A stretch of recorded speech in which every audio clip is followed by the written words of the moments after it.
Oh, actually, I'm not. Okay, I'm inviting you again. David, is it the same link for all of our presentations? Yeah. Did I give it to you? No, you didn't, but I can get it to you after. Okay, I got that one. We'll begin in just a minute. Promise. Not recognizing. One second. Well, the Jeff Keith cam is working. Okay, I'm in. The Jeff Keith cam? Yes. There it is. No. Oh, hold on. Now? Aha! Ha! Ha!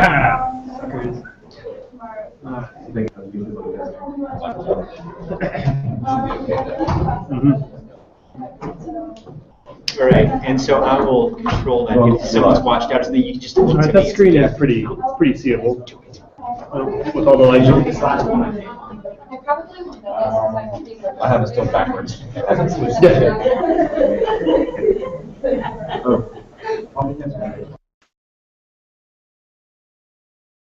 Set? Okay. All right. A little bit of a late start, and I apologize for that. Hello and welcome to the 2014 Capstone Carnival, and the second of two panels from the Department of Global Studies. My name is Jeff Keith, Professor of Global Studies. Really happy all of you are here. Really excited about this panel, which, by the way, if you're attending for delight, just sit back and enjoy. If you're attending for credit, on your way out later on, sign up. There are these forms that look something like this, where you can sign up for, where you can tell your professor where you were, and you can do that as you exit. Regardless of motivation, I know we're all here and excited to hear student work. So today's panel took some thinking about, okay, what is bringing all this together? And I realized surprising linkages here in the postmodern present. In other words, looking at things that aren't always associated with one another in kind of original and exciting ways. Healthcare as neocolonialism, trade as aid, popular culture as foreign policy, and outer space as real estate. The presenters, Alison Mercurio, Nora Frank, Addie Burton-Walsh, and Michelle Knight, will introduce themselves and their work. But I just want to say right off the bat, it's been a delight working with all of them, and I'm very excited for this panel. Without further ado, we'll get started. I will add this, though. Please remember to silence cell phones, and know that we'll have questions between each of the panelists as time permitting. And here, please welcome Alison Mercurio.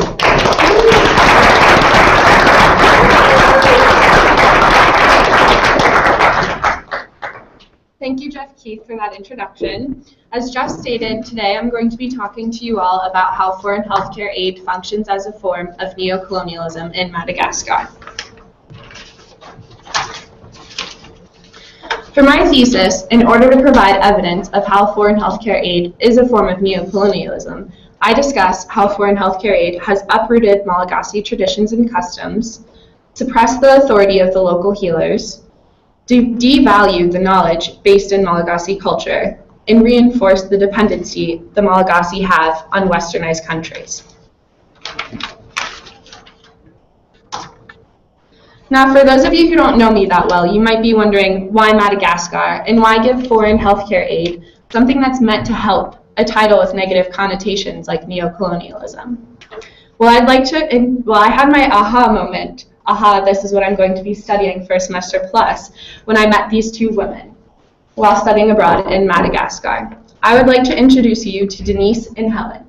Denise and Helen are a mother-daughter duo. They're what the Malagasy call Running Zazas. Running Zaza means traditional birth attendant in the Malagasy language.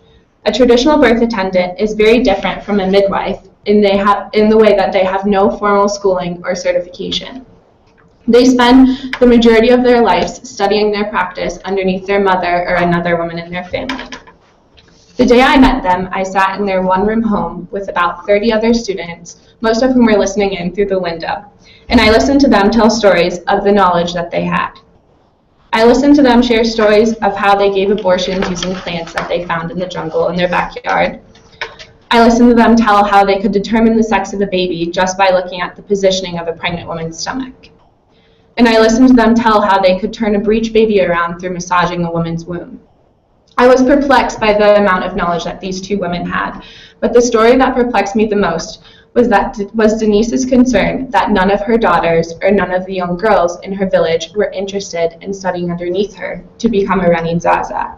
All of them, in fact, had wanted to go to the university days away and study modern medicine.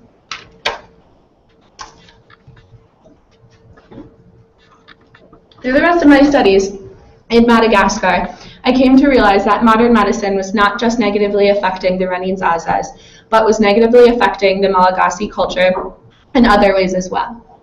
I realized that modern medicine, introduced through foreign healthcare aid, was a form of neocolonialism.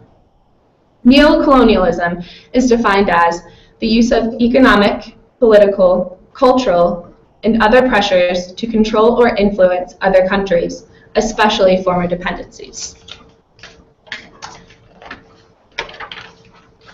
In order to prove my thesis, I have to provide you all with some background information, so I'm going to start with telling you all about medicine. The Malagasy people originate from Africa, Indonesia, and China, so much of their traditional medicine practices originate from those countries as well. Before any colonization or foreign control, Madagascar was briefly exposed to modern medicine through trade and pirates that would stop on the island. The English started controlling Madagascar through aiding the kings and queens in their decisions in 1810, and this lasted until 1890. Madagascar then became a colony of France in 1896, and at this time, a mass introduction of modern medicine occurred. Many medical clinics were set up, and many hospitals were set up as well. In 1960, Madagascar gained its independence from France. After Madagascar gained its independence, all of the French doctors and all of the trained doctors and nurses left the clinics, but the structures for the clinics and hospitals still remained. So shortly after that, organizations like the World Health Organization and the Organization of Economic Cooperation and Development and other international aid agencies stepped in and provided the Malagasy people with doctors and certified nurses for their structures that they were using for modern medicine, and they also ended up building medical schools for the Malagasy people to become doctors and nurses as well. Now, the mass introduction of modern medicine during French colonization didn't completely wipe out traditional medicine practices. Today, the Malagasy still practice traditional medicine of African and Asian descent. There are many different types of fanafudis, which is the Malagasy word for medicine, that traditional healers use. There's the common plants that everyone thinks of when they think of traditional medicine. There's the spiritual or religious belief. There are some traditional healers that talk to the ancestors and get their answers for treatments from them. There are traditional healers who use spit to heal burns and cuts. There are also traditional healers who use mud to heal broken bones. And there are even traditional healers who look at the flame of a candle for the answers for their treatment. There are also many different types of healers as well. There is a Renin Zaza, a healer of little boys and men, a Renin Zaza, the healer of women and children, who are the two women that I mentioned earlier, an Umbiazi, who is a more generalized healer, kind of like what we think of as a physician in modern medicine, and an Umpanandrio, a healer of critical diseases and illnesses. Very few modern medicine clinics are within easy access of every Malagasy today. However, traditional healers still exist within almost every single village. Modern medicine clinics are currently almost all funded by international aid organizations or through payment for borrowed land. The borrowed land that I'm talking about refers to the land that is strongly biodiverse and turned into national parks through projects funded by various international agencies. These projects take away land from the locals, so they promise the locals economic development in return, including modern medicine clinics. Nancy Hopley, a cultural anthropologist, wrote a lot about the interaction that Malagasy had with their new development during the development of the Ranumafana National Park in Madagascar. Through her work, she stated that the biomedicine clinics and care are often very expensive and hard to reach for the Malagasy.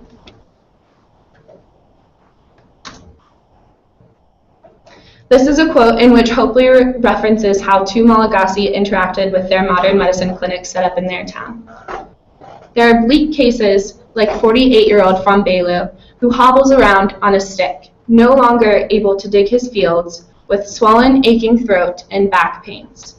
He has been seriously ill for a year, but hasn't seen a doctor, because he's afraid of the cost in drugs and hospital charges. Blind, landless Murray can afford no treatment or help, but supports his 5 children working on others' fields, feeling his way. This just shows how economically divided the Malagasy are from modern medicine in rural Madagascar, and further supports the statement that I made that Malagasy are becoming more dependent on foreign healthcare aid providers.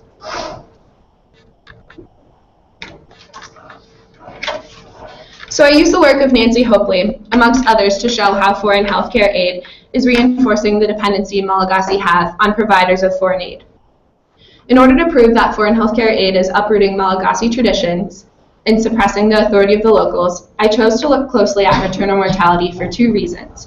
Because I had a lot of experience in maternal mortality through my study abroad, and I had the desire for my studies to be applicable to many places, and maternal mortality is the leading cause of death in almost all developing countries. So now I'm going to share with you all a few maternal mortality stats that put Madagascar into a global context. 8 women die giving birth each day in Madagascar. This is just another way of saying that per 100,000 births, around 469 women die. This is very high compared to the rest of the developing world, almost twice as much, at 240 deaths per 100,000 births. And the developed world is at 16 deaths per 100,000 births. Now, this may be deceiving and seen as contradictory to my thesis, because the maternal mortality ratio for the developed world is so low, and they are introduced to modern medicine. But my point of sharing this with you is to say that the maternal mortality ratio in Madagascar is still very high compared to the rest of the developing world and the developed world, even after modern medicine has been introduced. The maternal mortality ratio in Madagascar is only decreasing at 0.05% each year. After talking with Denise and Helen, the 2 women that I mentioned earlier in my presentation, I decided to walk around the village that they lived in called Ndasi Bay. I wanted to get a sample of a rural village's use of modern medicine versus traditional medicine for childbirth. My sample total was 37 women. These are the results from my sample. If you look at the blue, you can see that 73% of the women that I interviewed had went straight to the hospital for childbirth. This provides evidence that modern medicine is leading to the decreased use of traditional healers.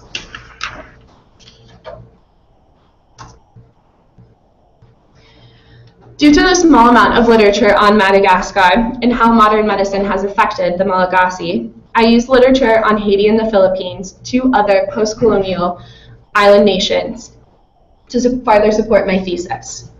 From my literature on the Philippines, I found this quote by Warwick Anderson. All that remained after colonization was a corps of native imitators of American public health, carelessly supervising lower-class imitative natives in the barrios. I think that this quote is a good example of how some former colonizers view their former colonies in a negative light. And I also personally think that this quote is a very racist comment, calling the natives imitators of American public health and stating that they're carelessly supervising their locals. Paul Brodwin, a cultural anthropologist, wrote a lot on how modern medicine affected Haiti. He stated that modern medicine desocializes healthcare. It removes the patient from the family or home setting when a family is the one who tends to know the patient best. He's quoted as saying, oftentimes, people who know the best medicine for the patient are those who know the least about medicine. Paul Brodwin also states that modern medicine causes the largest political and ideological conflicts in Haiti. A lot of traditional practices are rooted in religious beliefs. Therefore, the introduction of modern medicine leads to what Brodwin calls the reformation of bodily practices, and the elaboration of new rhetorics of identity.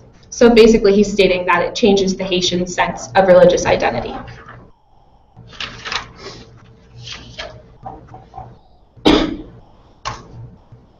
In my thesis, I discussed integrative medicine as an alternative.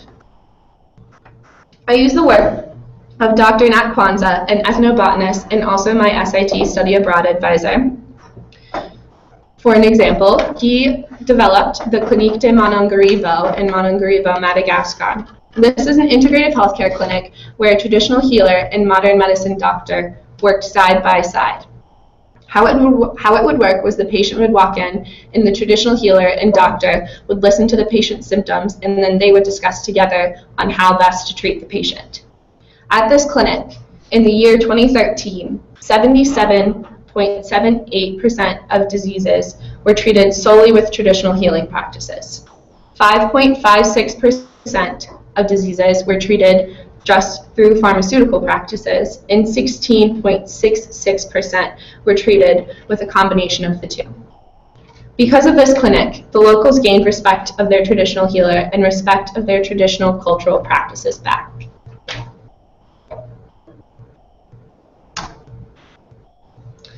In conclusion, I would like to state that modern medicine is helpful, but it also has negative effects. Foreign healthcare aid diminishes the authority of the locals in Madagascar and undermines the Malagasy culture, leading to a loss of this great information that exists in traditional healing. Foreign healthcare aid, as a form of neocolonialism, the model that I use, is applicable to many developing countries. There are also many possible alternatives to the mode of getting modern medicine in developing countries that exist that would have positive effects, more positive effects on the people of the country. And I would like to say thank you to Jeff Keith and David Abernathy for advising me in my global studies years.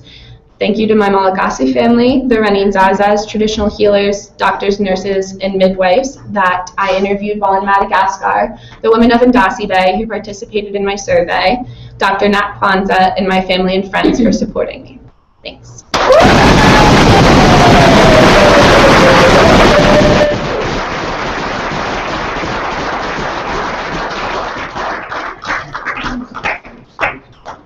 All right, so we have some time for questions, and I'm sure maybe many of you have some percolating and others are just really excited.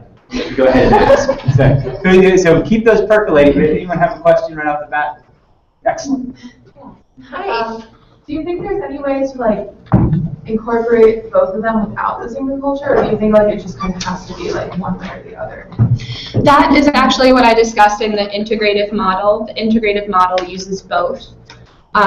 And I think that by kind of being culturally appropriate in the way you introduce modern medicine to the people, then you can use the modern medicine to still help what traditional medicine and what already exists can't help. Yeah. So this is kind of a big claim that you're making, that American and traditional health is kind of, taking away from cultures. But I'm interested in, did you, in your conversations with these traditional healers, what were the comments they were making specifically on how it was specifically disintegrated in their culture, besides just people not wanting to follow in their footsteps? Well, a lot of the healers that I interviewed were of the elderly generation, and they made the statement that they were worried about people not following underneath them and learning their studies, but they also were worried because a lot of their community members weren't seeking treatment at all from the traditional healers, and they were ill and not able to afford modern medicine. And most of their worries were that their community members were they didn't really know that the traditional healers existed, or they didn't have faith in their ability to heal. And a lot of the diseases that the people that were ill could have been treated or could have been eased by traditional medicine, and they just basically wanted to get their communities healthier. Asking another question. Yeah. Did you talk to any of the younger people that wanted to pursue degrees in medicine? Yeah, it was very much, they all wanted to, very interested in like popular westernized culture. They all wanted to become doctors and wanted the money that came with the doctors. They were interested in like helping their country, but they had really no interest in traditional medicine. Any other questions? So I was thinking like this type of mixed clinic where, sorry.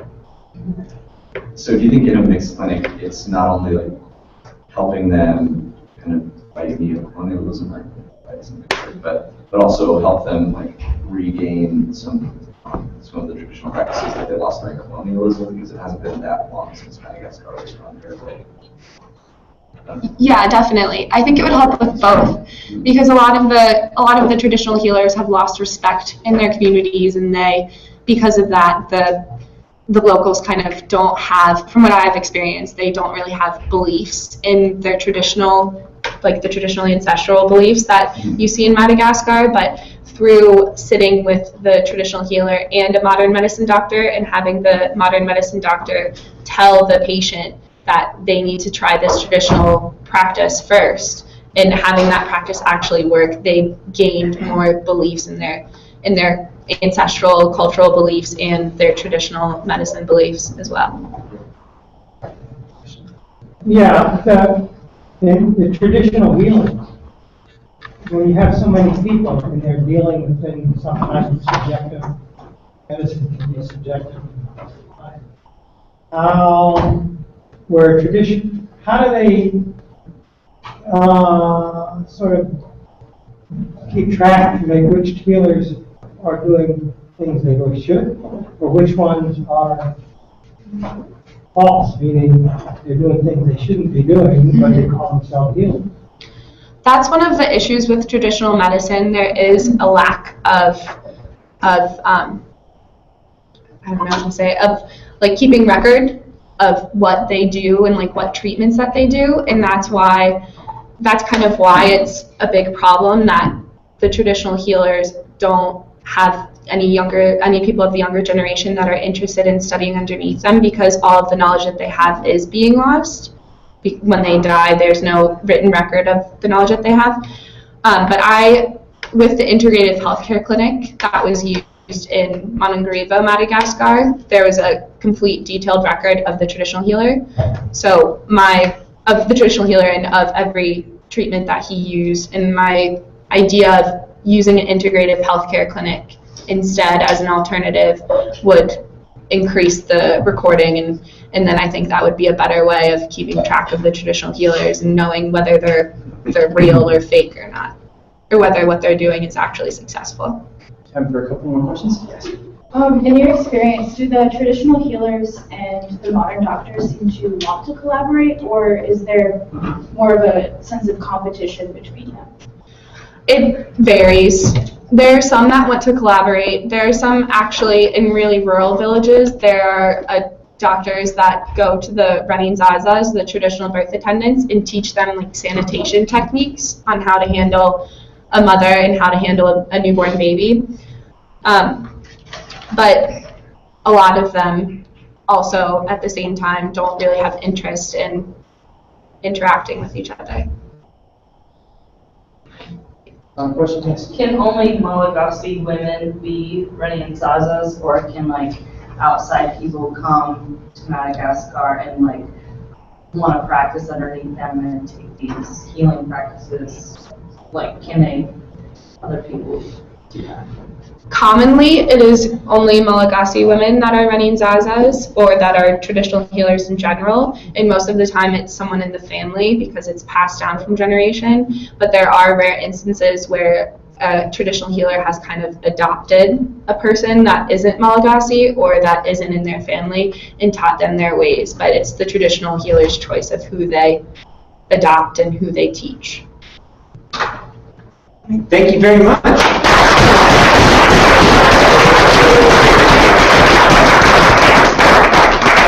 All right. Again, thank you all for coming, and thank you for your wonderful questions and attention. Let's see, right, wonderful. So up next, we have the second of 4 presentations. We're looking here with Nora White at, Nora Frank, who had issues in terms of trade and how in the last 20 years since the Rwandan genocide, various approaches to development have gotten us thinking about trade in new ways. So without further ado, now we're kind of settled down a bit. Let's give a big round of applause to Nora Frank.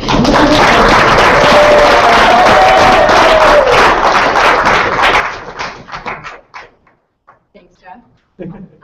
Today I'm going to be talking about the international trade of Rwandan peace baskets that have been woven through reconciliation in the aftermath of genocide.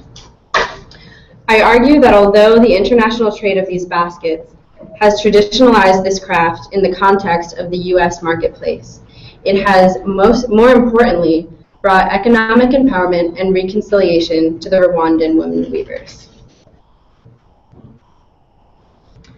In my time at Warren Wilson, I have spent time studying abroad in 4 different countries: Nepal, Jordan, Chile, and Rwanda. As a weaver myself, I was aware of the healing properties that weaving can have in post-conflict societies and individually. In each country, I set out to meet with women's weaving cooperatives and exchange techniques and stories. I found women in each country who had horror stories from their past. I wove with indigenous Mapuche in Chile, who still battle with government raids, with Syrian Iraqi refugees in Jordan, with former Maoist rebels in Nepal, and with survivors of genocide in Rwanda. I originally wrote about how weaving contributes to reconciliation, economic empowerment, and the healing process in these countries. But as I dove even deeper into my research, I became interested in the international trade of these baskets once they were completed, and how this trade was benefiting the women. I decided to focus more closely on Rwanda. When I returned from my semester abroad, I found myself in the headquarters of Macy's and took this picture of a display where they were selling Rwandan baskets. I was shocked to find that the baskets had followed me home. You can't tell it from this picture, but beneath there's a table with a plethora of more baskets and jewelry boxes and pot holders and other items, and each product has a little note card attached to it with a picture of the woman who wove the basket, a bio of their story, and a brief history of the Rwandan genocide. Seeing this display inspired me to learn more about the international trade. Woven baskets are now being imported from Rwanda and sold in various stores in the US. In my research, I followed one company that buys these baskets called Fair Winds Trading. They buy these baskets from local Rwandan weavers. This company is partnered with Macy's Inc., where the baskets are sold, along with the stories of the Rwandan weavers, in an initiative called Path to Peace. My research explores the development model that Fair Winds Trading uses, called Trade Not Aid. This development model works so that the developing country benefits from foreign aid through the trade of this product. The women weavers will bring their story to the US consumers. It is also an alternative to the commonly used foreign aid model that puts many developing countries in debt to the US. The multi-billion dollar department store has a goal to sell fair trade products while telling the stories of the Rwandan women overcoming disaster. This bridges the gap between 2 countries and opens up a network of international women weavers. The Path to Peace initiative started with a business deal between CEO of Macy's, Terry Lindgren, and the founder of Fair Winds Trading, Willa Chalet. From then on, local women in Rwanda became the new source of income for these organizations, while Macy's Inc. consumers became a new source of a path to peace for Rwandan women. The production of weaving has turned into an opportunity for international business. By selling these baskets internationally, a message has begun to spread. one that tells the story of the women who survived the 1994 genocide. There are various weaving cooperatives and organizations throughout Rwanda that have partnered with businesses in the U.S., but Path to Peace has made extraordinary strides extraordinary strides for the post-genocide society of Rwanda. This initiative is a huge income generator that has boosted Rwanda's economy. It has also brought economic empowerment to the local women, and the initiative provides supplies and training to the women weavers. In 1994, after decades of civil war, a 100-day mass killing broke out where Tutsis, Twa, and non-Hutu supporters were targeted by Hutu-led rebel groups and militias. Rwanda was left with a large population of women and children, widowed and fatherless. The remaining population of this patriarchal society found themselves thrust into an unfamiliar role of being sole breadwinners for their family. These women became the backbone of the country and had a slew of new responsibilities looming over their heads. Weaving had always been an important part of the Rwandan tradition, but in the wake of this human tragedy, it became an outlet for women to escape from their pasts. In Rwanda, peace baskets are a symbol of respect. They are most commonly known as agaseki, meaning basket in Kinyarwanda. Traditionally, these baskets were used to present gifts at weddings or to loved ones. This beautiful container, sometimes in households, is used to hold rice or grains. The agaseki basket was traditionally woven black and white with sisal fibers extracted from native cacti. The process of weaving these baskets is labor-intensive and can take days. First, before even weaving, the women are set out to harvest the cacti in the field. It's then processed and dried and dyed using chemical or natural dyes. Then the women sit down to weave. Weaving baskets has become a crucial part of healing and reconciliation in the aftermath of genocide. Women from different backgrounds and ethnicities are coming together and teaching each other new techniques to continue this tradition. Women cooperatives became huge in Rwanda even just 10 years after the genocide. Before 2004, women all over the country were weaving together. It is not uncommon to see women from different ethnic backgrounds working and weaving side by side. This became an outlet for women to share their stories and realize that regardless of their ethnic identity, most had gone through similar hardships. In the process of creating these baskets, these women have bonded with one another in a way that would have otherwise not been possible.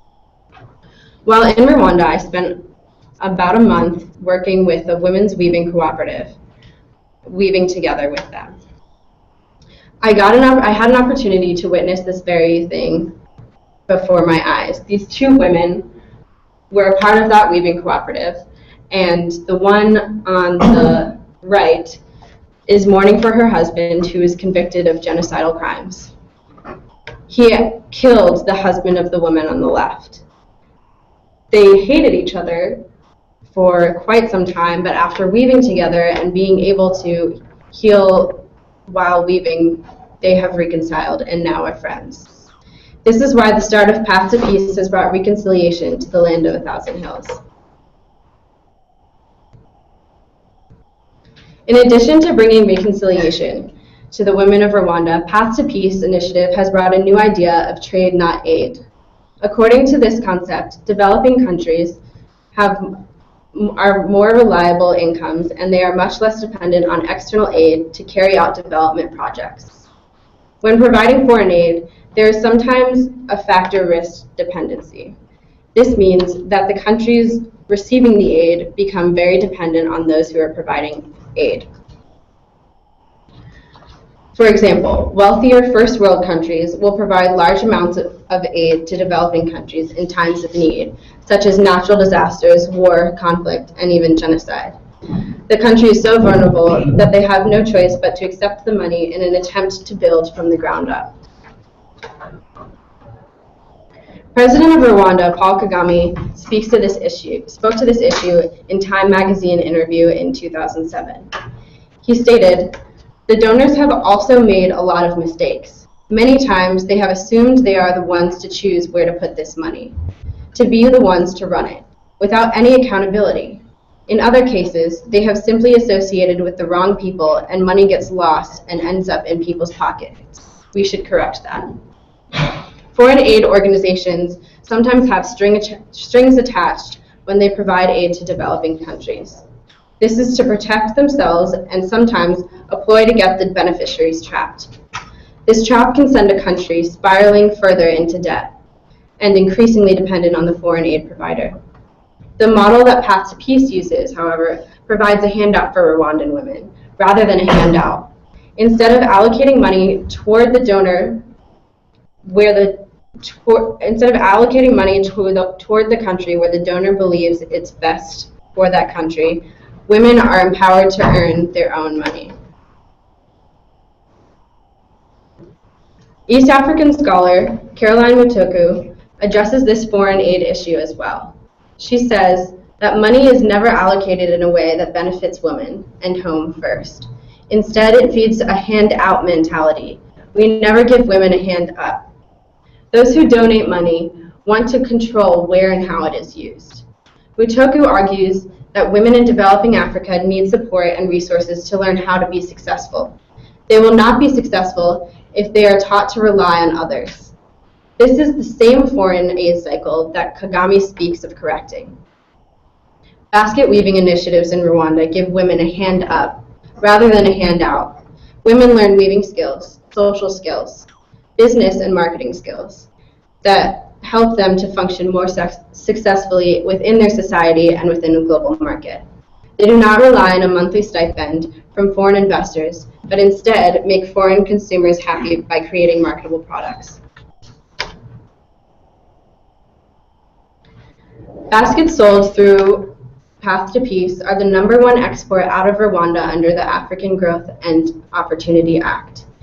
In addition to boosting the economy, thanks to fair winds trading, the Path to Peace initiative trade not aid model has empowered women throughout Rwanda. Many of the women are able to learn much more than the traditional skills of weaving. The women in Rwanda aren't just basket weavers. They are women entrepreneurs learning aspects of business, like quality control and on-time delivery. As a result, the project is successfully sustaining villagers while helping to build social enterprise. Path to Peace has taken the traditional weaving skills of Rwanda and amplified them. These women are learning how to compete with the global market by creating baskets that will sell. Trade not aid is an innovative way of building relationships between the West and developing countries. The practice is economically beneficial for both countries. The most valuable part of this trade is the beneficial properties that weaving has brought to the lives of the otherwise impoverished women. Weaving has beneficial properties that helps women to be social within their community, thus leading to the healing process and reconciliation. However, the international trade of these products has put a heavier importance on price value and revenue for the larger bodies involved. In Jane S. Becker's book, Selling Tradition, she explains how selling craft out of context changes the individual style of the artist and tradition of the craft in order to make a profit off of the product. She says, the process of traditionalizing these crafts and their makers stripped them of their individual and multidimensional contexts and histories, and endowed them instead with more generalized meanings that proved valuable in the marketplace. I saw this firsthand while in Rwanda. My first day at the Weaving Cooperative, I spent time waiting to meet the women. Before I even introduced them, one of the high-ranking employees at the headquarters met with another woman from another weaving cooperative who had traveled 2 hours to the south. He went through all of the baskets that she brought that day. Each of them had a name tag at the bottom displaying who wove each basket. As he picked the basket that he decided was fit to sell in Macy's, he ripped off the name tag from each basket as well. This shows that there is a true flaw in the trade, that trading these products outside of the context of Rwanda has allowed for false recognition. In a large booming trade like this, it would be very difficult to keep track of the hundreds of women weavers. The Path to Peace initiative at Macy's uses these bio cards that I mentioned in the beginning to boost the value of these products within the context of the marketplace in the US in order to get their customers excited about buying these products.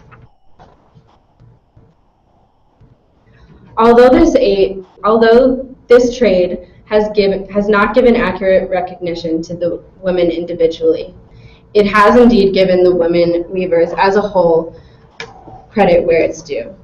Every model is not perfect, and this one does stand to improve.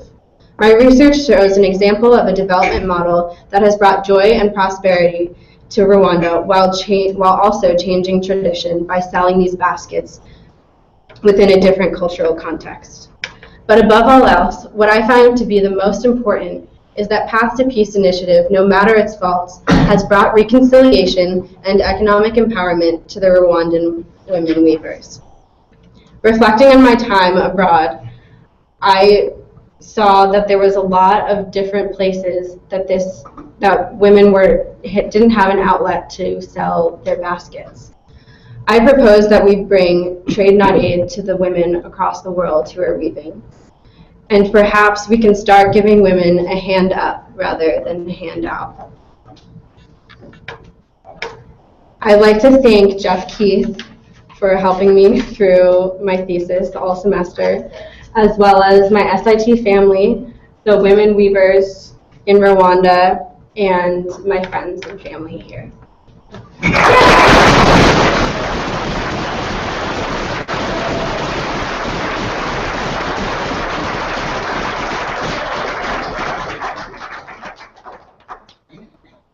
All right, so we have time for questions again, so I would like to encourage you all to ask Nora about her time abroad or specifically what she's learned in regards to the Path to Peace or some of the experience. Allison?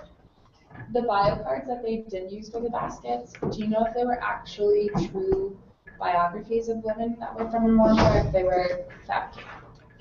I don't know specifically because I didn't realize that they were even doing that until I returned to the States. I didn't have a chance to figure out how that was actually occurring because most of my sources were from primary talking to that cooperative, and they keep a lot of their stuff very secret. So I'm not sure. I'd just be interested to see if the women that are on the bio cards, if it is real women, know that they are on the bio cards and that they're the only. I'm assuming that they do because they were taking the time to put their names on the bottom of each basket. So either they were told that by someone higher up or they were expecting to get recognized for the baskets that they wove individually. Mm-hmm. Ben? Were the trade initiatives that you examined in Rwanda present in other countries that you went to with basket weaving? Not with the U.S., no. But the Fairwinds Trading actually also works with Haiti and does a similar kind of reconciliation. After disaster, yeah. Excuse me.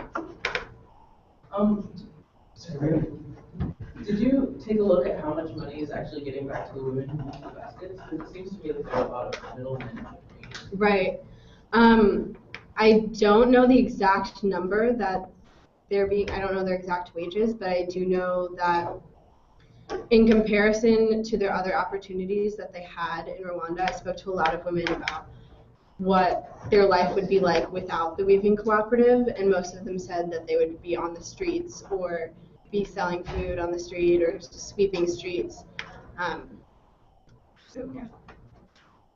Hannah?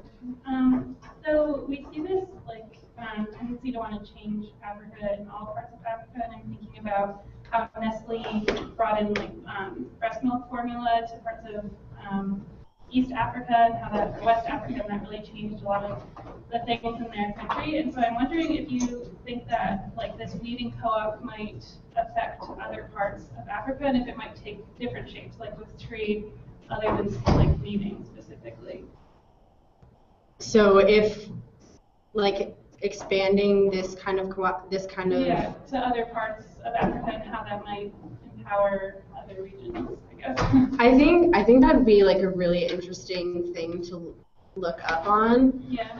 I'm not sure how it would. I think it works so well with Rwanda because weaving is such a part of their tradition, and I'm not familiar with weaving being a part of tradition. I'm sure it is, but so I think that might have like changed the dynamics a little bit.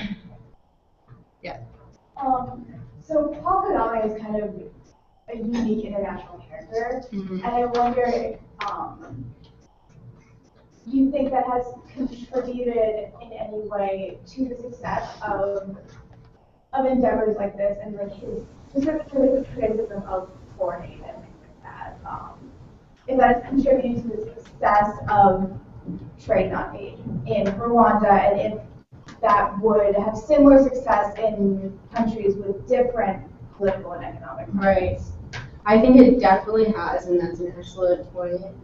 The way that Kagame really is so negative about foreign aid, especially from the U.S., I think, and the fact that he's like so pro these women basket weavers, I think has seriously helped this trade, and without that, maybe it wouldn't have gotten as far as it did.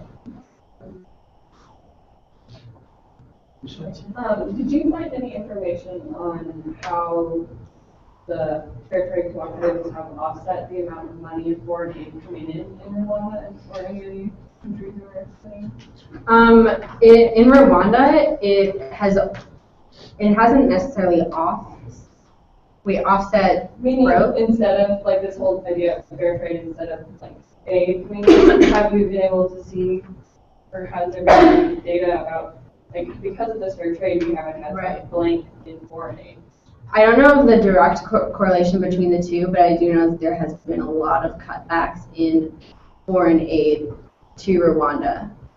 I think personally both because Kagame doesn't agree with the foreign aid policy, and he's trying to get away from being reliant on first world countries.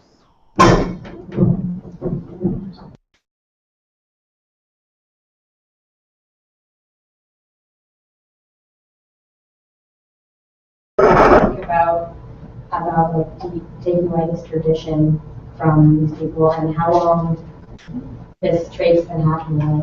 Like, when we were going to these co-ops where there were young girls there that were using this idea of these girls or these families passing down tradition in this place that is, these baskets are going to go to the U.S. instead of these baskets are going to go to a wedding or go to a family and have this community. I mean, do you have any ideas of or any thoughts that people that are there are having about trying to keep this tradition rather than making it? What I found is kind of similarly, I don't know if you were here for Allison's presentation, but she was talking about how post-colonialism has changed for the younger women not wanting to become traditional healers, and it's kind of the same thing happening with the baskets.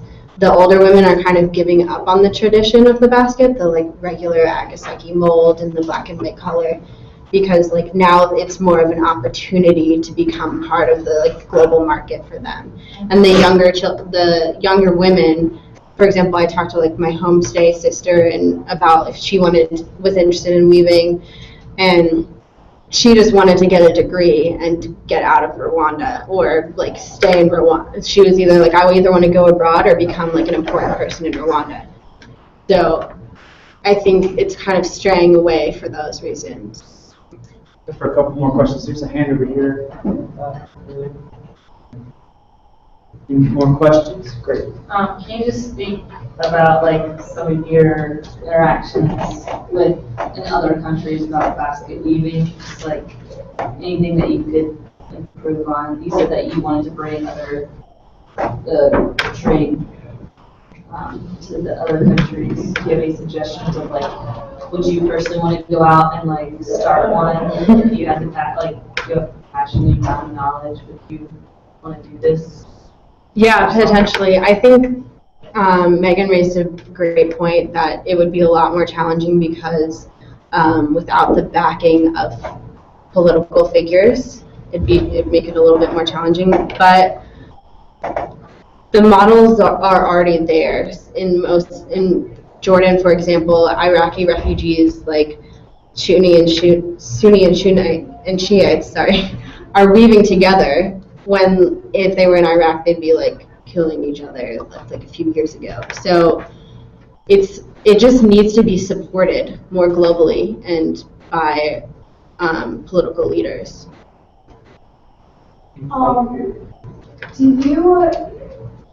Because I've noticed, like, I see the flyer tags everywhere, and I feel like they're put on with baskets around here, and I feel like there's kind of this, I feel like the extremity of the conflict in Rwanda and the tragedy of the genocide definitely helps. Yeah. It makes people want to buy. So, like, oh look, I'm helping these people who survived genocide, and I wonder, do you think that there would be a market for the baskets without such an extreme history behind it and behind the weavers? And do you think that would affect the marketability of similar baskets from other countries? I think it would definitely make a difference. And without, all of the countries I went to were post-conflict societies, so there's kind of like that tie there. And without that, I don't think that they would sell as much. I think that's like, you go into Macy's and you're a consumer, and all of a sudden you're a humanitarian because you bought this basket. So, yeah, that's a good point. Yeah, one last question. Sure, of course. Okay, it just popped in my head. In terms of tourism in any of the places you went, I'm thinking of when I went to Guatemala, there are traditional weaving, but tourists would oftentimes purchase things that were actually produced in China for much more affordable, but look similar to things that were made there. And I'm wondering, did you find that it was similar in Chile or Rwanda with people purchasing things that weren't actually made there? I saw it a lot in Chile. And Costa Rica when I was in Costa Rica, but I didn't see it in Rwanda specifically, no. Thank you very much. Great. Okay.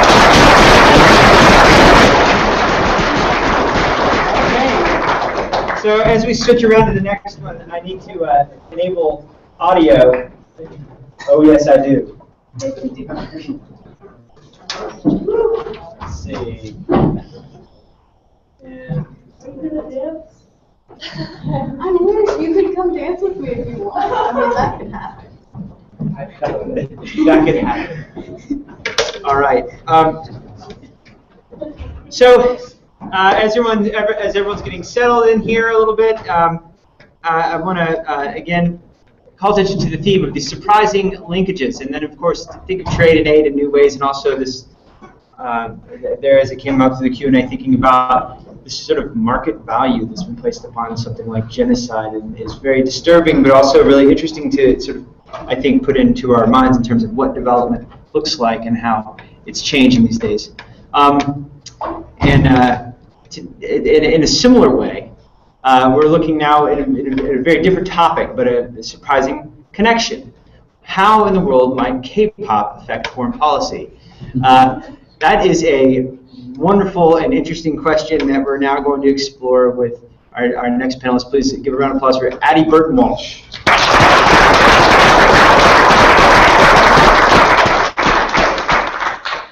Hi guys, my name is Addie Burton-Walsh, and I'm presenting my global studies thesis entitled Gangnam Style Unforgotten: The Korean Wave, Soft Power, and Emerging Global Media Players. Now, we all likely know Gangnam Style, the song and Psy, the song and artist that became a viral video YouTube sensation in summer of 2012. But in case you've forgotten, you can't really do this without just showing you a little.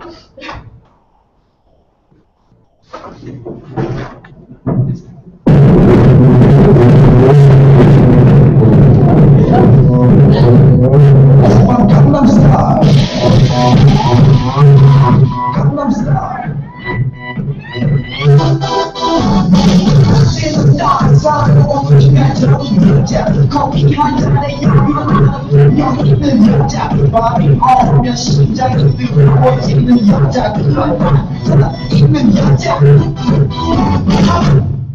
All right. Random stuff right there for you. Well, Psy came and he danced, but he sort of faded from the American media spotlight. He was really popular for a couple months. He was referenced on all kinds of news sources, made guest appearances on late-night television shows, but then he faded from American spotlight. But that is not the real story of Korean media. Psy is part of a larger global trend known as the Korean Wave, or the Hallyu, spelled Hallyu, a little bit strangely, which refers to the massive exportation of Korean media across the globe. I argue that the Korean Wave is increasing South Korea's soft power and might also foreshadow a global shift away from American and Western-dominated media.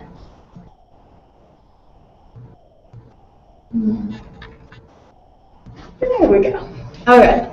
To understand the framework on which this article rests, we need to understand Joseph Nye and this concept of soft power. Nye divides power into two types: hard power, which relies on coercion, and soft power, which relies on the ability to persuade and attract. Soft power can increase when a nation's popular culture is seen as, or when a nation's culture in general is seen as attractive and appealing. And as such, South Korea's media should be viewed as a resource for soft power. All right. To understand soft power, I'm going to ask you to go to a hypothetical situation. I'm going to ask you to imagine that fighting broke out between North and South Korea. The general reaction of the public would by and large support South Korea over North Korea, in part because North Korea has next to no soft power. It is seen in an extraordinarily negative light as an oppressive and aggressive state with a long record of human rights violations. Now, I want you to reconsider this military engagement between North and South Korea, this time imagining that you are an avid fan of South Korean media. You love Korean dramas, you love K-pop, you are studying the Korean language, and you hope to travel to South Korea one day. How would your reaction to this event be different considering your personal investment and interest in South Korea? Might you be more likely to care what takes place on the Korean peninsula? Might you be pleased when South Korea obtains positive outcomes and troubled when it does not? These are just a few of the ways in which soft power can operate. All right. Behind Gangnam Style, their lives of mass of engaged consumers of Korean media worldwide. There are 20,000 active members of K-pop fan groups in Chile. In Mexico City alone, there are over 30,000 fans of Korean media. Now, a significant portion of this research consisted in participant observation of allkpop.com, a forum and news site dedicated to discussion of Korean dramas and Korean pop music. I also conducted a survey of all K-pop forum users. And in this survey, 102 respondents represented 32 different countries. It was incredibly diverse. And these are the countries you can see here on this slide.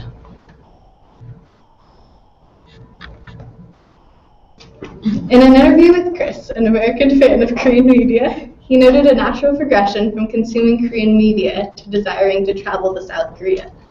He is currently cementing his study abroad plans to spend 10 months at a university in South Korea. All right, fans of Korean media are more likely to travel to South Korea, consume Korean products, and to learn the Korean language. In my survey of all K-pop forum users, I asked respondents to rate their desire to travel to South Korea between 1 and 10, with 10 being the highest possible desire. Out of these 104 respondents, 48 responded that their desire was a 10. It was by far the most popular response, actually. Over 77% of respondents showed a high desire to travel to South Korea, and only 6.7% showed a low desire to travel to South Korea. According to the Korea Tourism Organization, tourism and visitation to South Korea has more than doubled since the beginning of the Korean Wave.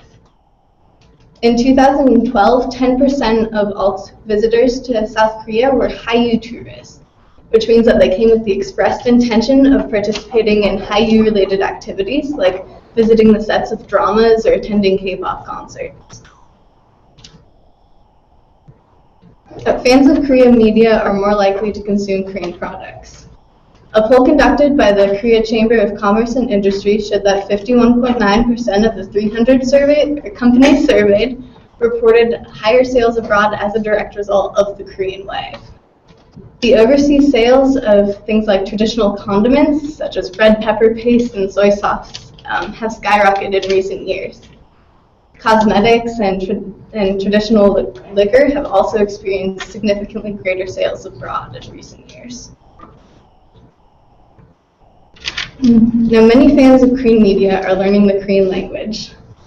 A 2011 poll conducted by the Korea Tourism Organization showed that 41% of American fans of Hallyu media are learning the Korean language.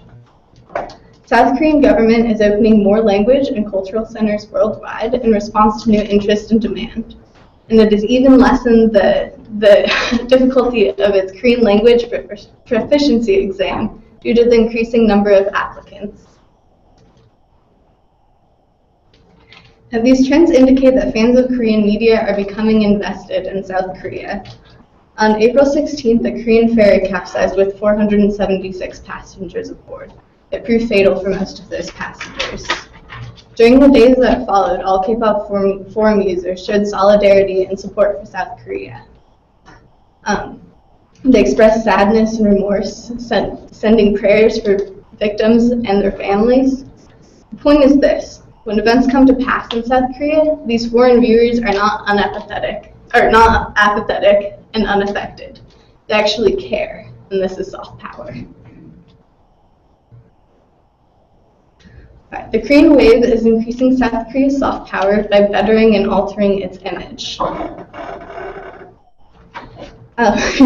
According to the work of Sun Jung, Korean media is changing the way that Japanese women view South Korean men in particular. Before the success of Winter Sonata, a very famous Korean television drama, whose lead actor you can see up here on the screen, he's known as BYJ or Yeon Sama. Before the success of Winter Sonata, South Korean men were viewed by Japanese women as dark, sly, and aggressive. Now they are seen as highly idealized and very desirable. Jung also notes that Koreans living in Japan may experience less discrimination and prejudice than they did before. Sun Jung interviewed a Japanese Korean woman that said the following: "Japanese people used to treat us as if we were not human beings, but after Yeon Sama, their attitudes have changed completely." In a section of my survey, I asked all K-pop forum users to describe South Korea in a few words. By and large, they used positive imagery. 75% of them did. There were, however, 13 responses that did have some negative imagery, and 11 responses were neutral. But of those 13 negative responses, only 4 of them did not include some positive imagery as well. And these fans with negative responses still showed a very high desire to travel to South Korea. An 18-year-old survey respondent from Austria wrote, "Before listening to K-pop, I only knew South Korea because of North Korea. Now I see South Korea as an economically fast-growing country with lots of interesting cultural aspects. I also like Samsung a lot now." Not all consumption is equal. By this I mean that different manners of consumption produce differing levels of interest in South Korea and differing levels of investment as well. The soft power potential of the Korean wave depends in part on how it is consumed. Now, Edward Said's theory of Orientalism, which we've all heard a lot, comes into play here, which suggests that Westerners tend to view Easterners as exotic and primitive and inferior others. Sun Jung reinterprets this concept of Orientalism and argues that Western audiences consume the South Korean film Old Boy in a neo-Orientalist fashion. Now, Old Boy is a film whose plot revolves around incest and violent revenge story. Sun Jung explains that it is Western audiences desire the transgressive and hyper-violent themes attainable in this genre known as extreme Asian cinema. This neo-Orientalist lens does not portray South Korea quite as primitive, but can further otherize and exoticize the nation. According to Jung, many of the cult following of Old Boy enjoys the film precisely for its strange, transgressive, and foreign images. Now, Eun Jung has also noted a problematic manner of consumption. Eun Jung has studied the consumption of female K-pop idols in the West and argues that the consumption of this consumption can tend to reinforce stereotypes about Asians and South Koreans, especially about Asian women.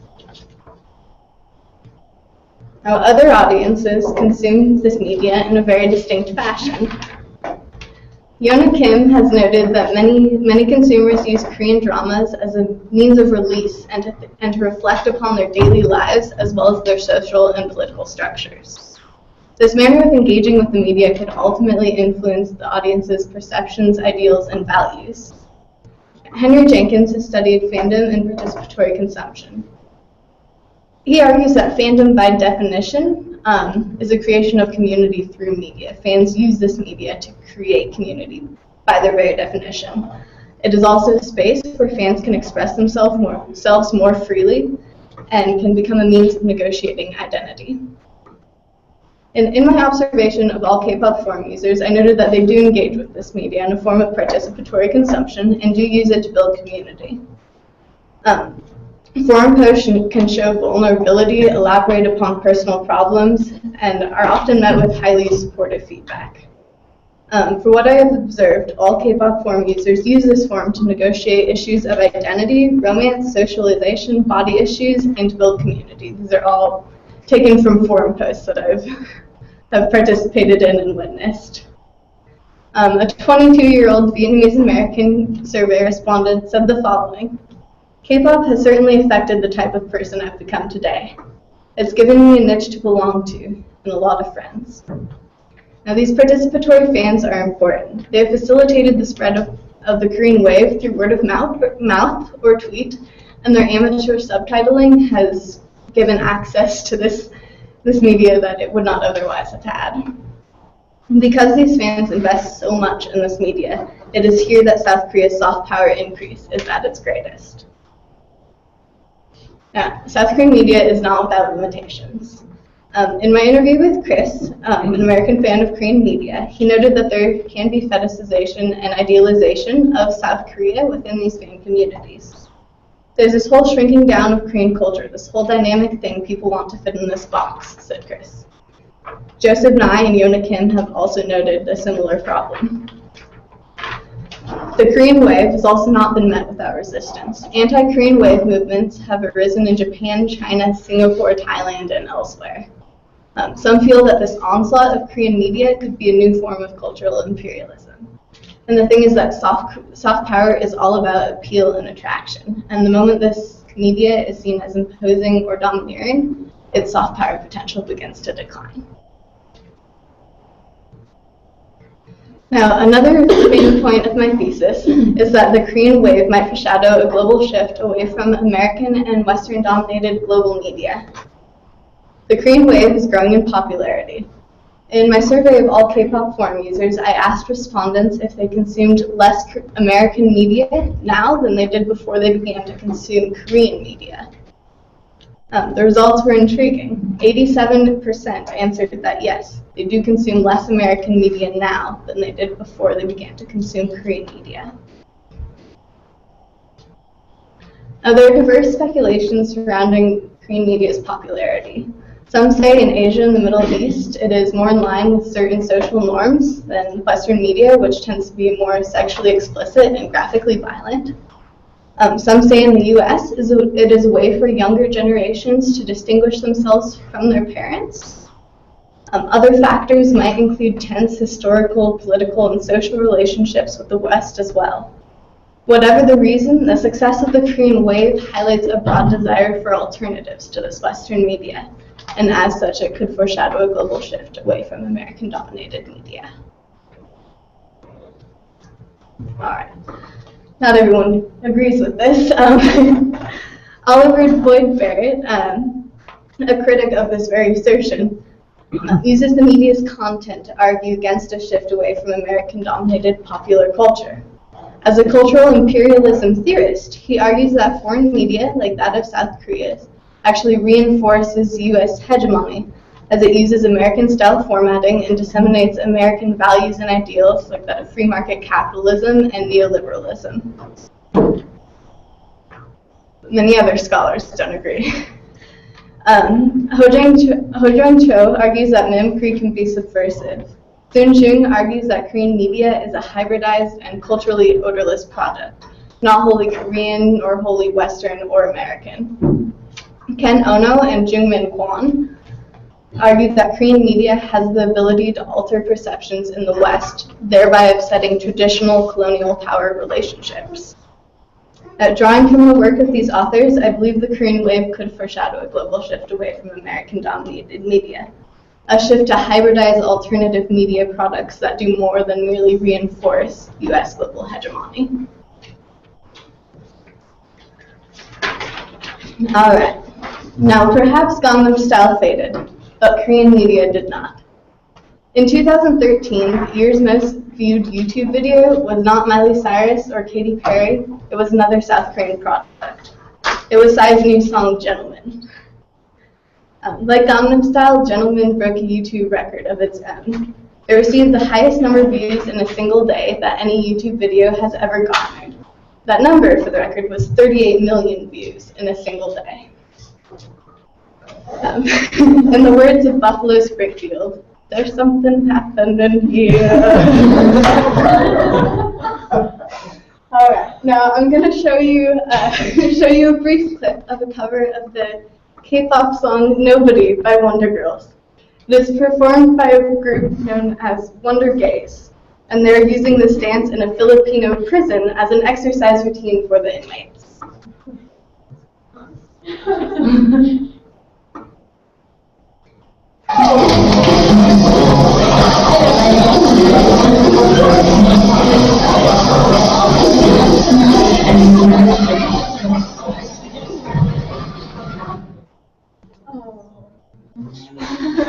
It's longer. YouTube is loading. Oh, I refuse for that to be all.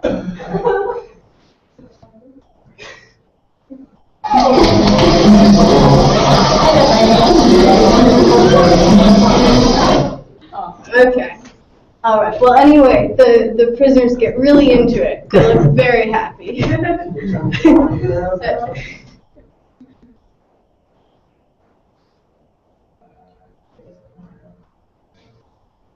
we trying to? Okay. If I'm allowed to try it again. Well, we're not. Load a little. Okay. Yeah. Also press the other play button. Not that Yeah, let's see how that goes. No, yeah.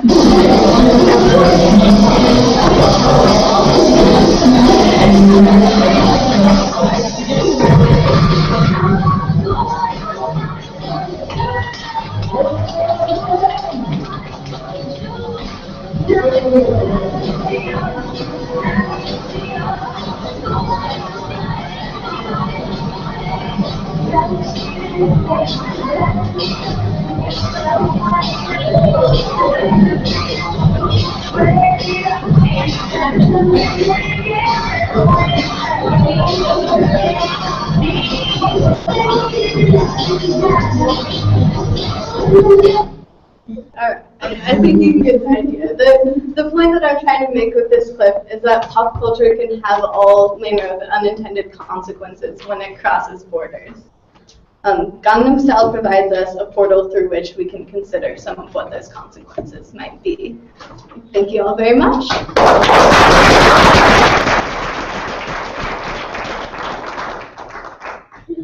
Excellent.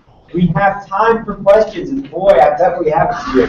All right, Ben Feinberg. Yeah, I'm not really all that familiar with Korean television drama, but last month I was in a really small town in southern Mexico, and I went to an internet cafe, and I noticed that there was a young lady about 14 years old with headphones on, and she was watching not a telenovela, not an American show, but a Korean television drama in the small town. And so you mentioned a little bit, but I'm wondering, for those of us who don't know much about Korean dramas, what's kind of distinctive about them in ways that might, besides the fact that they're not American, that might make them appealing for someone in Mexico or another country in the global South?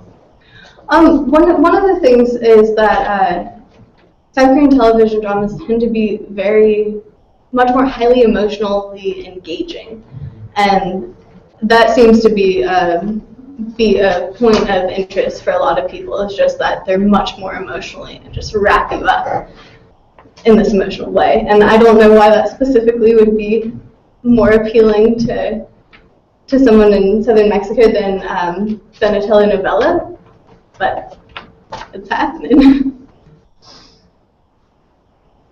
Questions? Any other questions? Yes. You were talking about this potential for Korean media to like kind of push out Western media and for there to be more diverse representation, I guess, within the U.S. and around the world. But one of the videos you just showed had nobody but Wonder Girls, and Wonder Girls, like I guess it was a couple years back, tried to break into the U.S. market. They recorded an entire album in English. They had a song all in English done with Akon that they had intended to like be their big break into U.S. media, and it failed horribly, and they kind of like completely disappeared from Korean media, from U.S. media, from everywhere. After that, it didn't make it anywhere. And so I'm wondering how do you think that fits in with this idea that, do you think Korean media really could maybe infiltrate, or do you think that it will always just be kind of like the funny thing of the week? That's a good question, and it's hard to say. In the U.S., I think it would be pretty shocking for South Korean media to really enter into the mainstream. I don't quite see that happening, but it is growing incredibly in other nations. Not as much in the U.S. in the mainstream, but it is becoming more popular in the mainstream world of other nations. And so I think that tells us that it could potentially kind of nudge out some of American global media dominance in other nations, not necessarily within the United States, but in other nations, maybe. Okay. Did you look at all at ownership of Korean media and compare it to U.S. ownership of media? Just because I'd be kind of curious to see if it's more diverse or if there's the same conglomerations and ownership. I mean, there's definitely, there's a lot of overlap for sure. There just is, American media companies start going in and buying stuff, and that happens, and there is some overlap, but I didn't look into where the ownership was lying exactly. I have a question. Could you speak to the role of the state? Because in your presentation of soft power, it's a real delight to learn about the community and online dimensions of it. I'm curious, what is the Republic of Korea doing? Because you mentioned too, North Korea having limited soft power, but they sure are trying. I mean, this Rodman thing keeps evolving. Just with the recent recently saying his uncle's still alive, Kim Jong-un's uncle's alive, and all this. It's kind of a fascinating play at some soft power there.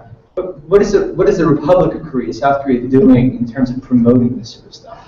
Well, government policy from the beginning has when it started with Jurassic Park. When Jurassic Park became big, South Korea realized that Jurassic Park generated more revenue than all of the sales of Hyundai cars combined.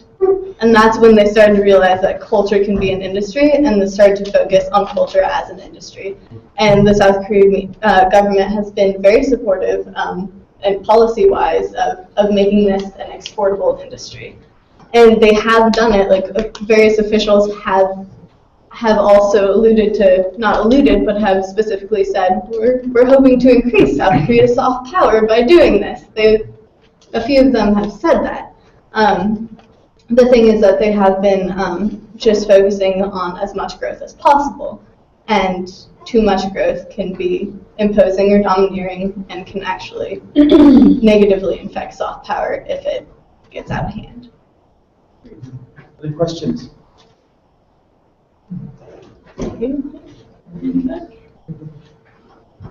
recently, it seems like there's becoming more tension between Japan and China.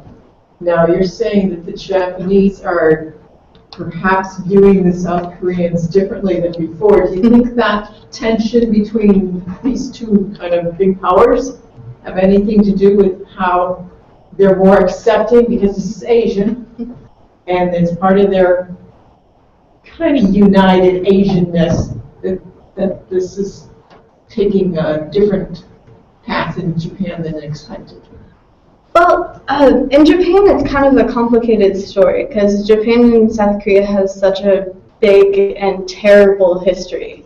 Japan occupied South Korea for many years in very brutal manners, and the political tensions are still really high.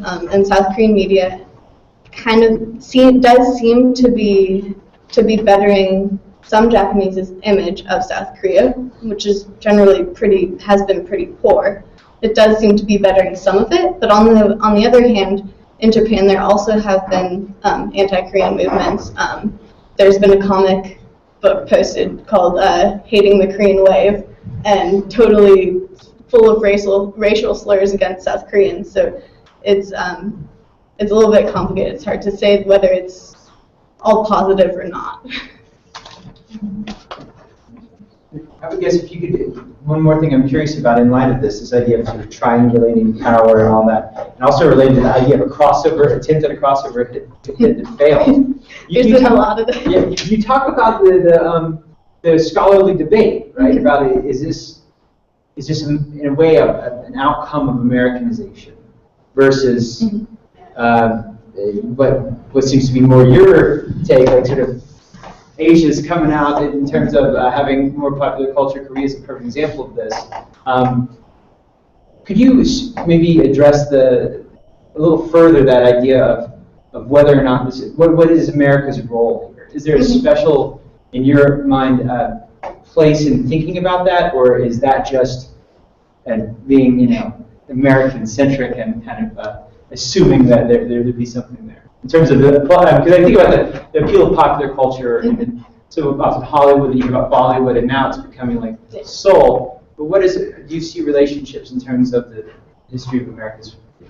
Well, an interesting, Sindhu made an interesting point, and something I didn't go into at all, but he made the point that popular media kind of has to look Americanized in order to be considered popular media. Like, if it's not pop unless it's Americanized, basically. I mean, like, then it's not a pop song.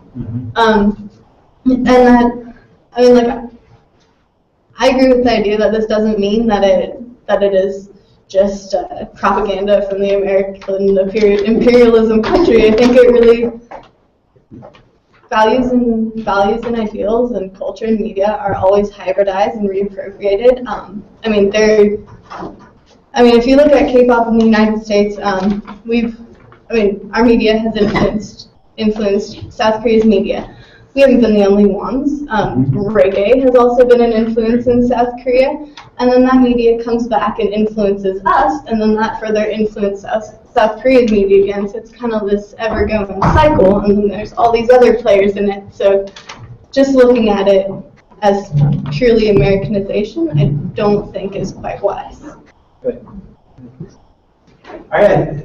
Any more questions? Final question? All right. Speaking from Asia, is China interested in using soft power? Yes, very much so. They're definitely interested in soft power, and public officials have said so. I'm not sure how they're planning on doing it, but they are interested. All right. Very good job.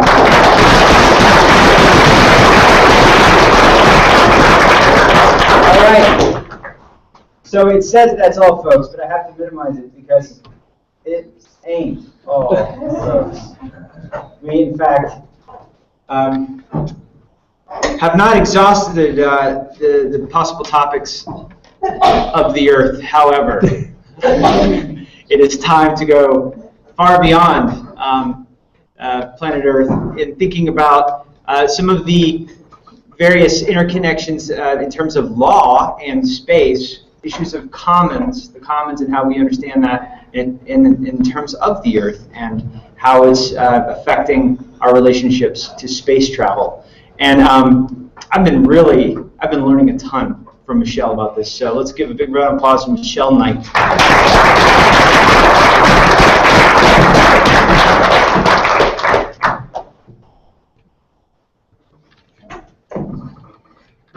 As a student of global studies, the modern age of technology and its effects on the interconnectedness of the world has intrigued me. The world is becoming so globalized that we are the first to witness an international effort to advance outer space technology. For the past half-century, this was not the case. During the Cold War, the world's superpowers were engaged in a space race to prove their dominance in the geopolitical arena. Nowadays, we're seeing an emergence of private actors in the space industry. What most of us don't stop to consider, though, is that the privatization of space exploration poses a major challenge to international law. When space laws were first being established, the drafters had no idea that a private entity would ever take a nation's place on the launch pad. The privatization of the space industry is a source of both excitement and contention in today's world. It's exciting because it marks a new era of super high-tech global networking that can finally operate independently. And it's a point of contention because the policies keeping such activities in check are outdated and pockmarked with loopholes. So, in order to address the legal implications of a privatized spacefaring industry, I reviewed the perspectives of some of the most noteworthy and influential scholars in the field and the laws governing space as well. What I found is that there are major benefits to allowing private entities to participate in space exploration in tandem with government operations. Through my research, I aim to show how globally participatory public and private partnerships are capable of carrying out significantly more beneficial and cost-effective spaceflight missions than if the efforts were left solely to individual nations. So here we start with the legal framework of space activities. The United Nations formed the Office for Outer Space Affairs in 1958, fittingly just a few months after the Soviet Russia launched the first satellite, Sputnik, into orbit. To ensure that outer space did not become a military high ground, the Committee on the Peaceful Uses of Outer Space drafted the Outer Space Treaty in 1967. The treaty's main purpose is to provide open access for all parties to use and explore outer space for scientific research, as long as it is done peacefully, meaning no nuclear weapons or weapons of mass destruction in outer space. And you can imagine what a relief this was when the treaty was signed during the Cold War. It also sets up a legal framework for non-appropriation, making outer space a hyper-global commons. Over a decade later, in 1979, the UN drafted a more intense treaty in addition to the OST. This is what was called the Moon Treaty, and it attempted to take the OST one step further. It banned all military use of outer space. It banned all exploration without approval of state parties to the treaty.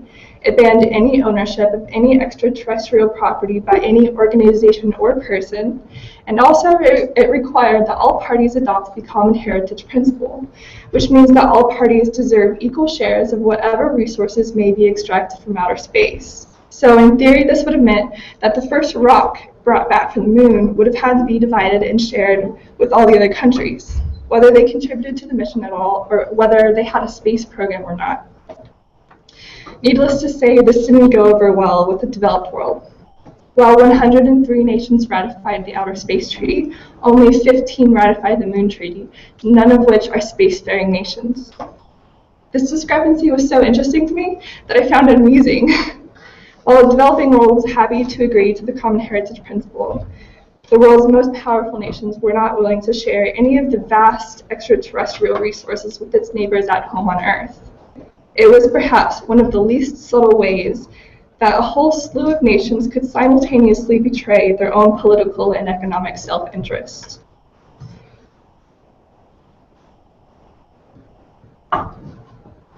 The refusal of all spacefaring nations to sign the Moon Treaty shows how these nations would rather retain their rights to assert dominance in outer space in either a capitalist or nationalist manner. Similarly, the new era of private actors in the space industry is bringing to light some concerns of outer space being opened up to the free market or being restricted and monopolized by a select few. Such concerns about privatization have inspired scholars to embark on a journey through jurisprudence. They must navigate the pitfalls and technicalities of space law in order to make any further advances. The heart of the scholarly debate lies in the interpretation of the non-appropriation principle of the Outer Space Treaty. This clause in Article 2 provides that outer space, including the moon and other celestial bodies, is not subject to national appropriation by claim of sovereignty, by means of use or occupation, or by any other means. Some scholars say that the language of the OSC does not forbid private property rights because it does not specifically mention or prohibit appropriation by private industry. On the other hand, some scholars are still advocating that the prohibition on national appropriation includes a ban on private appropriation as well, because private entities do not operate entirely independently of any nations or governments. What I came to realize, though, is that it doesn't really matter how the law is interpreted, because there are no real consequences set in stone for breaking the treaty anyways. The treaty only suggests a consultation in the event of this happening. So for now, private companies will carry on. If we consider this debate and take a step back to look at the bigger picture, what we see is a classic division between people who think that the state's role in space is going to wither away and people who think that the states are still important. And although it isn't crucial for the kinks in the Outer Space Treaty to be smoothed out in order for private spaceflight to occur, I argue that it is extremely important that private ventures in spaceflight are regulated to prevent worst-case scenarios from becoming harsh realities. Governance still matters. At this point in time, we humans of Earth stand at the fulcrum of an important decision. Of course, there's a whole spectrum of possibilities for the future of space travel, but let's take a look at two extremes. If the private sector is allowed to continue with its plans to appropriate parts of outer space, such as in asteroid mining, then such property rights could effectively be given to any private actor, and corporations would immediately scramble to stake claims to whatever they could find outside of Earth's orbit. It would be a new form of imperialism, which bears a frightening resemblance to the Galactic Empire. This is the same way that we have seen globalization take an unfortunate turn in world's history. Empires taking whatever they want, at whatever cost, and abusing universal commons.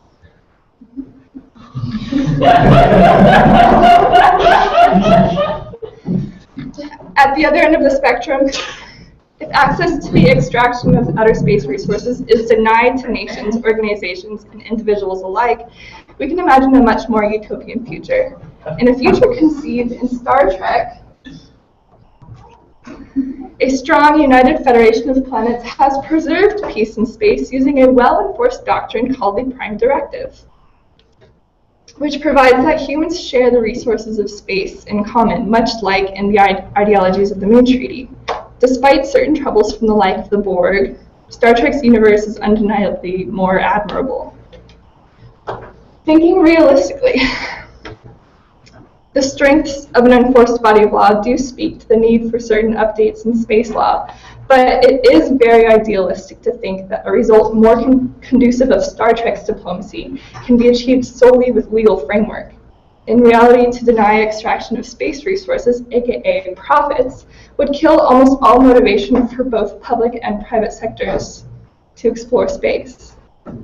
So between the scenarios of complete liberalization, where we see the dangers of neo-imperialist exploitative overuse of outer space, and space activities being absolutely restricted to government affairs, which in reality lead to underuse of space, i.e. a waste of space, there needs to be some middle ground. In our case, whether or not we choose to like it, the space industry will become increasingly reliant upon privatization in the future. So I argue that because outer space exploration and activities are so beneficial to humankind, it is worth it to allow private entities to extract some outer space resources as long as they work in tandem with government agencies and within certain boundaries laid out by legal framework. It is thanks to space exploration that we have developed technologies such as modern water filters, Velcro, GPS, and satellites. It is the reason that we have personal computers and cell phones so widely available to us today. It also serves as an excellent scientific laboratory. Experiments can be conducted in space that couldn't have been conducted on Earth. This includes studies in human immunity and disease amelioration. On top of this, the National Science and Technology Council, in collaboration with NASA, recognized a few critical technological elements such as artificial intelligence, superconductivity devices, materials processing, optoelectronics, quantum wave electronics, batteries and fuel cells, power management, electrophysics, and solar concentration that are all advanced in the research of outer space technologies, just to name a few. Whether space exploration is economically viable for the future is hardly debatable. Scientists have determined that there are over 1,500 asteroids as easy to reach as the moon that are full of precious metals and resources. Unfortunately, recent economic struggles have allowed government-funded space activities to dwindle out. This is a graph showing NASA's projected budget, the points in black, for the next few years, based on the difference between their requested budget and the funding they have received. And based on this, they are predicting a dismal decline in the number of missions, represented by the gray-colored bars. Where the government has failed to maintain exuberance, though, the private sector has stepped up to prove its worth. The first private venture for a space corporation was successfully completed in 2004. Since then, Elon Musk's company SpaceX has surpassed competition in launch after launch of successful rockets and spacecraft. This is from NAVCOM, the NASA Air Force cost model, which shows that SpaceX's Falcon 9 launch, which in 2010 carried the Dragon capsule to the ISS, could have been carried out by NASA for more than 3 times the cost. According to both Musk and NASA, SpaceX is capable of launching American astronauts into space for a third of what it costs to hitch a ride on a Russian vessel. And now that tensions between the US and Russia are re-escalating, this may be our only option. But these are missions that incur little risk, since trips to the ISS and into Earth's orbit have been conducted many times now. There still is too much risk for uncharted voyages beyond Earth's orbit for a private entity to take on. As Dr. Neil deGrasse Tyson points out, it should be a government who leads the dangerous and expensive missions that have not yet been attempted. For this reason, it would make sense to combine efforts in the form of public-private partnerships. NASA has already sought out the help of private entities in the creation of such a partnership. This is SpaceX's Dragon capsule, attached with Canada's Canadarm to the European Space Agency capsule on the ISS. Folks, this is globalization. To give you an idea of the partnerships underway, the recent launch of SpaceX's Falcon 9 module was the company's 3rd mission under the $1.6 billion commercial resupply services contract with NASA. And NASA has teamed up with Lockheed Martin, Optus, and Electro-Optic Systems in Australia to track and map space junk using laser-equipped telescopes and a handy $40 million private investment. NASA is already planning its one-way trip to colonize Mars with the help of SpaceX.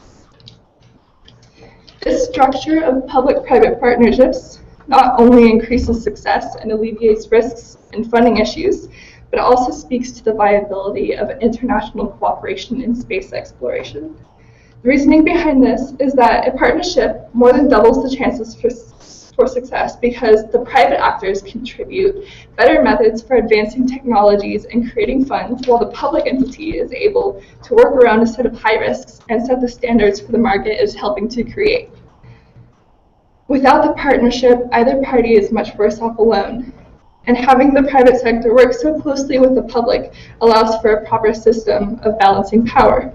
The private actor can be regulated to prevent any unnecessary appropriation of space, extraterrestrial land, or political dominance. Why wait for a crisis in capitalist expansion to do something about it when we could try to prevent a crisis with the proper regulation?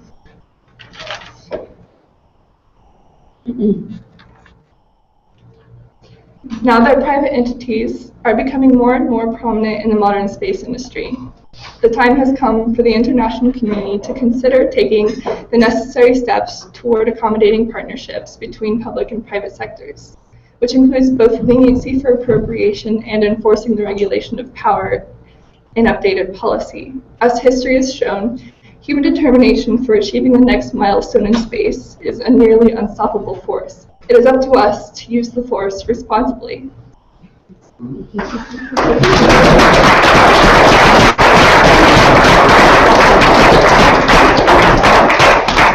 right.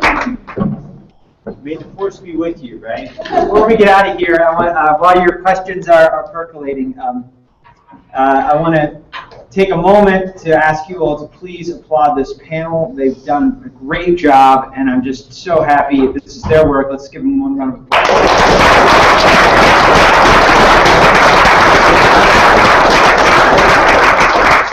But we do have time for questions in considering the role of space in both our understanding of globalization and several global issues, especially related to law. Do any of you have questions for Michelle? Any thoughts that you'd like to share in the presentation? Yes. You know, in the past, if a country had money, they could go into space. USSR was there, United States. Now as you go to private, you know, before there weren't alliances, each country did individually. You just relied on the U.S. But are there any alliances forming beyond, or is it just too early in the stage, given you have SpaceX and there are other companies doing the same thing that are trying to pool their resources, or countries trying to pool their resources and then buy something from a private company? That's one of the things that first got me interested in this, is just thinking about the International Space Station in general, thinking how awesome it was that countries are working in collaboration for the first time ever, and they are collaborating with private entities as well, like when NASA is working with the Australia Space Agency and a private investment to shoot space junk with a bunch of lasers. So yeah, there are collaborations happening internationally and between the public and private sector. So it's happening all over the place.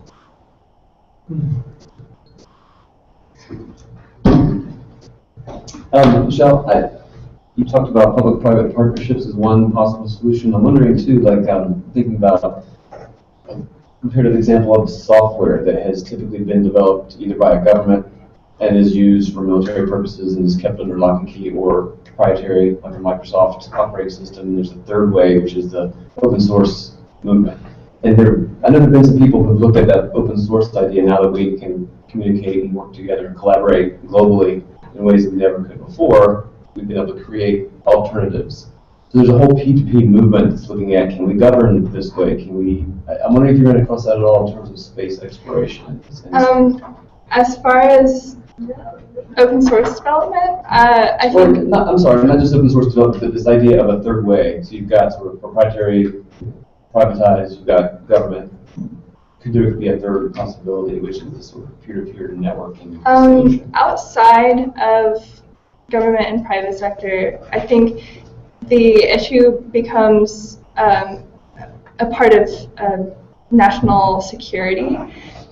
If the public sector is completely uninvolved in any individual projects, then they will be involved no matter what, because it's in their interest to protect their security, which expands into all of outer space.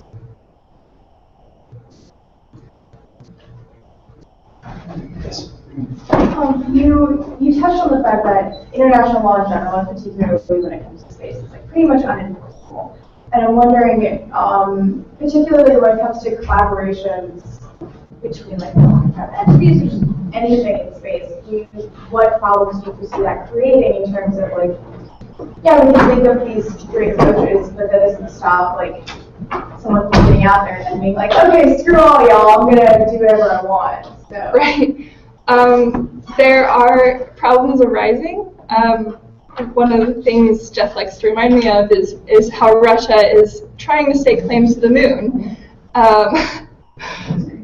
Putin is basically saying we're going to the moon and we're going to take it, even though they signed the international treaty. And it's not the treaty's place to say exactly what the consequences are. It's more of what we already see happening in the world, where a nation takes too much power, so all the other nations will just backlash. And so it's up to the other superpowers to say, no, you can't do this, and this is why. And we'll find out what happens as far as that goes, but right now we can't really tell. What would you say about a scenario in which there are both public and private organizations that have people or machinery on places throughout the solar system, and we reach a point at which communication slows down? For instance, only a few decades ago, communication on Earth was considerably slower than it is now because the infrastructure that we have now was not in place. There weren't global networks of copper wires and fiber optic cables, and that we could reach a point in which we lose the current. At least we have people in areas that can no longer communicate with each other instantaneously because of a lack of means to have physical infrastructure between these places. You're talking about like when we colonize other planets or celestial bodies, if we lose contact with them or are unable to No, if communication between them slows or becomes increasingly difficult. Well, the best way to go about that is to go ahead and send them out there, and then we can develop the technology and hopefully get the funding to advance the communications. Maybe we'll find the wormhole. These stalwart pioneers. Yes, you had a question. Now that China has entered the space race in a kind of related fashion, were they original signers to these treaties? They sort of were. They signed it in a way that said that they believe that it's unconstitutional for them. So, right. They agreed to parts of it, basically, but they had stipulations, and China is sort of going about it in an individual fashion. I don't know what the exact terms are, and we don't know. They have sort of been, latecomers to the space industry, and I think that it might stay that way for a while at least. They're not a part of the International Space Station. But they're not making any claims such as Russia is right now. So I don't think we have to worry about them for now. Further questions? We have time for maybe one or two more. Yes. On top of like trees and earthly politics, in your research, have you found anything that suggests anyone setting up like an ambassador in the case of contact extraterrestrials? I mean, I feel like that's kind of a... Personally, that has always been my dream, to be the I don't know of any yet. I would think it would be one of the current world leaders, maybe Putin or Obama. We'll see what happens. So to sort of link that with the previous presentation, Japan has its first anime ambassador. It's an act of soft power. That's a fact. Yes. Have, given the recent recognition that there's other forms of life, could be planets, it's getting pretty long play. That's been around for a while. Are there any alliances that have established if something like that happens? I mean, remember going back to the movie Citizen Kane, whatever, where you have the world is attacked by aliens decades ago. War of the Worlds, yes. And now, are there any alliances that they're forming for that, which countries could unite on and say, well, in that case, we've got to cooperate? There's nothing in international law regarding extraterrestrials or other intelligent civilizations. That is something that we will have to consider, and it's very controversial because many people don't think that that's even possible. So that's open to consideration. I would love to see policy like that happen, being written in international law, and I would love to see what happens in the international community as to what the plans are in case that does happen. Beyond life on other planets, what's so amazing to me is how you dug up these treaties to think about how in 47 and 78 they were talking about things that are now real, but then we're quite, there's science fiction. So where we are and its potential in terms of affecting our international relationships is fascinating, and you've done a great job. Do we have time for one more question, or we're going to call this time? Again, big round of applause for having